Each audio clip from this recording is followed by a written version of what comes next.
Imagine living in a world where your neighbor might be a spy, your friend might be lying, and a single piece of information could start a nuclear war. This was not a movie, this was reality.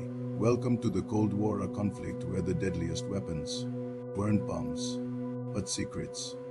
The year is 1945. World War II has just ended. Cities are in ruins, millions are dead, but from the ashes, two superpowers rise. On one side, the United States, on the other, the Soviet Union. They were allies during the war. But peace didn't last. Ideology divided them, capitalism versus communism, freedom versus control, and soon, suspicion turned into hostility.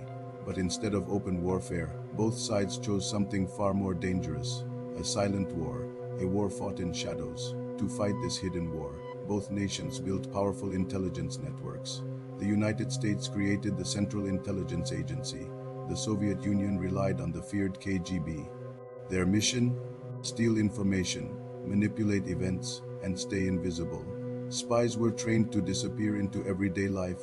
They became diplomats, journalists, businessmen, even neighbors. Anyone could be watching, anyone could be listening. But the most dangerous spies weren't strangers. They were insiders. Meet Kim Philby, a respected member of British intelligence. Trusted, powerful, loyal. Or so everyone believed. In reality, Philby was working for the Soviets. For years, he passed classified information to Moscow, compromising missions, exposing agents, and shifting the balance of power. In the Cold War, trust was an illusion. Espionage wasn't just about people, it was about innovation. Tiny cameras hidden in pens, listening devices concealed inside walls, microdots messages so small they could fit on a period. One of the most chilling examples happened in London. A Bulgarian dissident was waiting at a bus stop. A man bumped into him with an umbrella. At first, it seemed like an accident, but hours later, the dissident was dead. Inside his body was a tiny pellet filled with poison fired from the tip of that umbrella. This was the reality of Cold War espionage.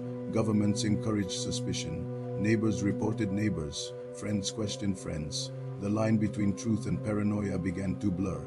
Then came the moment when everything nearly collapsed. American spy planes flying over Cuba made a shocking discovery. Nuclear missile sites built by the Soviet Union, just miles from US soil. The world stood still. This was the Cuban Missile Crisis. For 13 days, the planet came closer to nuclear war than ever before. Behind closed doors, leaders debated their next move. Military forces prepared for the worst, but in the shadows, spies worked frantically. One misinterpretation, one false report, could trigger global destruction.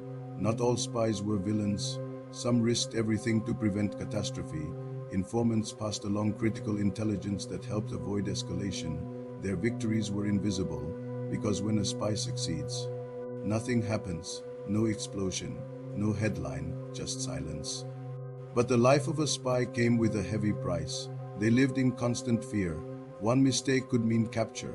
They couldn't tell their families the truth. They existed between identities, never fully belonging anywhere. By the late 1980s, the Cold War began to fade. Tensions eased, walls came down, and eventually the conflict ended. But the world it created did not disappear. Espionage didn't stop.